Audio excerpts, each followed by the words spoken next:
प्रेमानंद जी महाराज की लोकप्रियता देश में ही नहीं बल्कि विदेशों में भी है, जिन्हें लोग राधा रानी के परम भक्त के नाम से जानते हैं।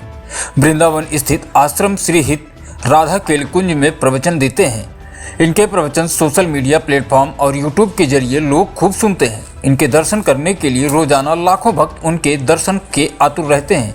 इतना ही नहीं, हजारों की संख्या में भक्त उनके आश्रम में भी आते हैं। इनकी लोकप्रियता का आलम कुछ ऐसा है कि दर्शन करने के लिए लोग रात 2 बजे से ही रास्ते पर खड़े हो जाते हैं। हालांकि हाल ही में उनकी रात्रि में होने वाली पदयात्रा को उनके स्वास्थ्य और बढ़ती भीड़ को देखते हुए अनिश्चित काल के लिए बंद कर दिया गया है। प्रेमानंद जी महाराज अपने अनुयायियों को उनके साथ हुई घटनाओं के बारे में जिक्र करते रहते हैं। उन्होंने बताया कि उनके जीवन में एक समय ऐसा था कि जब उनके पास खाने को कुछ भी नहीं था। भूख भी इतनी ज़्यादा थी कि खाने को ना मिला कुछ तो बालू, जिसे हम रेत भी कहते हैं, खाकर और गंगा जल पीकर पेट भरना पड़ा।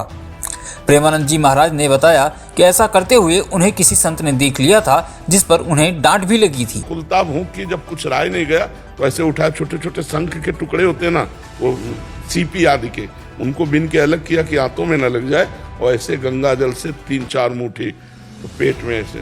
तब एक हमको संत ने डांटा कि तुम्हारी आंतें कोई लोहे की थोड़ी है जो तुम बालू खा रहे हो। कई कई दिन भोजन नहीं मिलता, अब गंगा जल कहाँ तक पिए, जब अन्न हो तो पानी की मांग हो।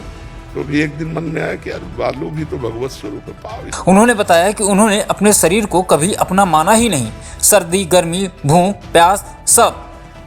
उन्होंने बताया कि उन्हें सर्दी में कंबल से डर लगता था। आगे क्या कुछ बताए। हमने कभी शरीर को अपना मैं माना ही नहीं। सर्दी, गर्मी, बरसात, भूख, प्यास सब। हमें कंबल से सर्दी में डर लगता था कि अगर मैं कंबल ओढ़ा, मेरी आसक्ति हो गई तो कंबल से सांप की तरह डर लगता था। अपना अचला उतारा, उसी को ओढ़ लिया और रात्रि पार किए। से पूरी सर्दी हो गई इसी बनियान से। अभी जैसे पूरी सर्दी हो गई, पर इतना जितना गर्मी में पहनते हैं उतने से ही है। यही हमारी पोशाक है, गर्मी की भी यही है, बरसात की भी और यही है सर्दी की भी। भगवान के बल से जैसी एक रहने में जैसे हो, आगे वो जाने, उन्हीं का बल काम करता है।